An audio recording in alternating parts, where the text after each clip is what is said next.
Pemirsa, masih bersama saya Syifa Aulia dalam Berita Kaltim hari ini. Kembali kami sampaikan 3 berita utama Kaltim hari ini.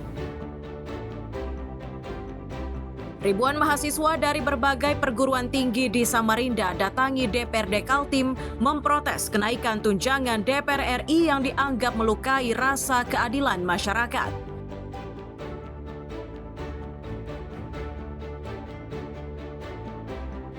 Puluhan bom Molotov disita dari tangan mahasiswa di sebuah kampus di Samarinda.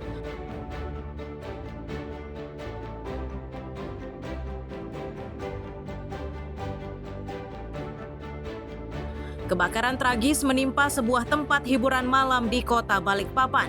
1 orang dilaporkan tewas terjebak kobaran api.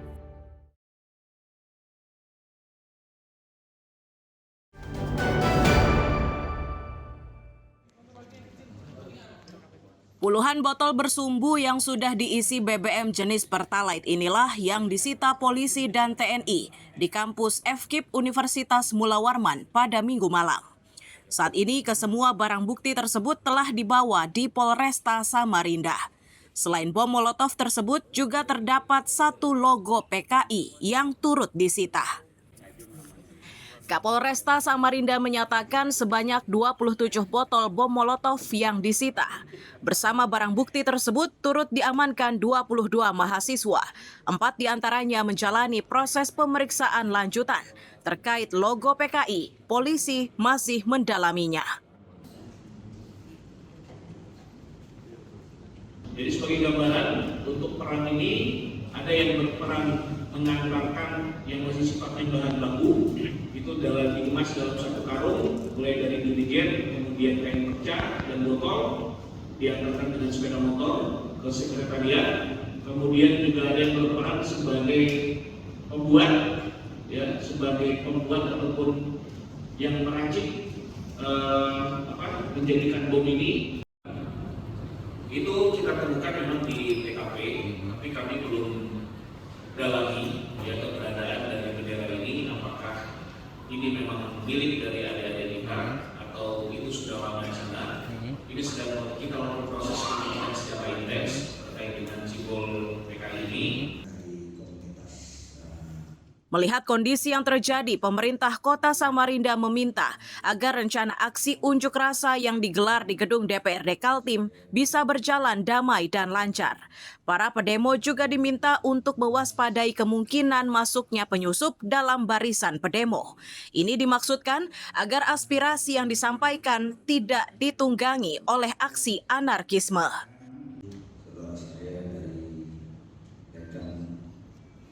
Kami juga mengharapkan agar kita semua waspada, terutama kepada semua yang menyampaikan aspirasi, agar menjaga aspirasinya tidak ditunggangi, tidak ada penumpang gelap yang bisa membelokkan, sehingga bisa mengganggu kondusivitas dan keadaan Kota Samarinda pada khususnya, dan tentu Kalimantan Timur pada umumnya. Saat ini, para mahasiswa yang diduga menjadi pemilik bom Molotov itu masih dimintai keterangan secara intensif. Iswanto dan Amir Hamzah melaporkan dari Samarinda.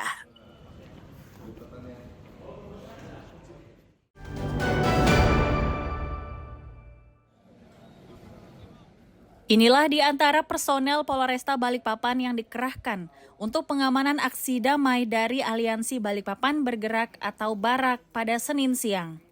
Jumlah petugas yang dikerahkan mencapai ratusan orang dan disebar di beberapa titik rawan.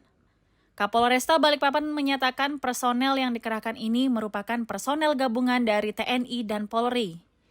Mekanisme pengamanannya yakni tetap mengedepankan persuasif dan mengimbau massa untuk tidak ricuh.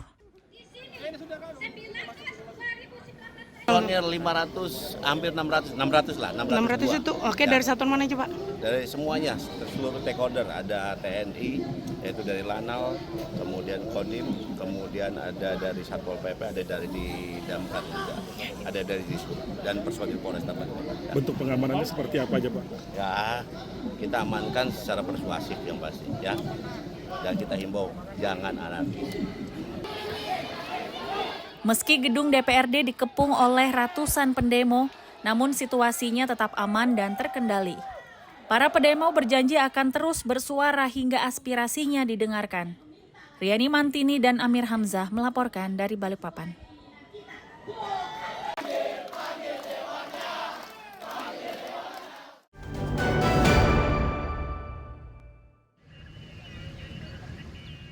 Puluhan ambulans dari berbagai satuan relawan kemanusiaan hingga rumah sakit di wilayah Samarinda, Senin siang inilah yang disiagakan. Lokasi berkumpulnya di halaman kantor Dinas Pekerjaan Umum Provinsi Kaltim, di dalam areal gedung DPRD dan di depan gedung Dekonsep. Ketua Info Taruna Samarinda menyebut total sebanyak 23 ambulans yang disiagakan. Itu mereka lakukan untuk mengantisipasi berbagai kemungkinan dari pelaksanaan unjuk rasa yang digelar oleh ribuan mahasiswa di depan kantor DPRD Kaltim. Untuk memudahkan para relawan dan tim ambulans, mereka telah mendapat rujukan dari sejumlah rumah sakit.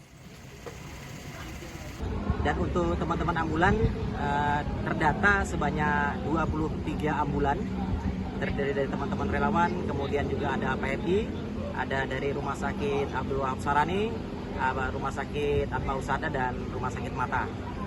Di samping itu juga kami juga mendapat bantuan dari beberapa rumah sakit rujukan yang akan menjadi rujukan kami bila ada penanganan baik itu dari para rekan-rekan mahasiswa yang melaksanakan aksi demonstrasi dan juga rekan-rekan pihak kepolisian, TNI yang melakukan pengamanan. Tim medis dari Rumah Sakit Abdul Wahab Syahrani yang diturunkan di lokasi kejadian memastikan jika lokasi berkumpulnya relawan ambulans sudah disiapkan untuk penanganan awal. Sementara peralatan yang dipersiapkan untuk penanganan sudah cukup memadai, termasuk penanganan untuk korban gas air mata. Ya, yang ada di jalan. Jangan sampai dengan ambulan mengaung-ngaung mereka. Kemudian kita juga mempersiapkan di sini, di tempat sini untuk penanganan awal. Mungkin juga kami tadi sudah koordinasi untuk di rumah sakit yang sudah ditunjuk dari pemerintah provinsi untuk sebagai tempat rujukan. Nah, untuk peralatan sendiri yang biasa dibawa pada saat demonstrasi apa aja, Bu? Yang umumnya digunakan? Alat-alat sudah kami persiapkan, baik itu masalah dari airway, breathing-nya, sirkulasinya juga sudah kami persiapkan untuk risiko terburuknya kayak gas air mata mungkin ya, paling kita banyak persiapkan sih. Khusus wilayah Samarinda, relawan kemanusiaan termasuk relawan medis jumlahnya mencapai ribuan orang. Mereka biasa memberikan bantuan kepada siapapun yang membutuhkan pertolongan medis termasuk bantuan lainnya. Iswanto dan Amir Hamzah melaporkan dari Samarinda.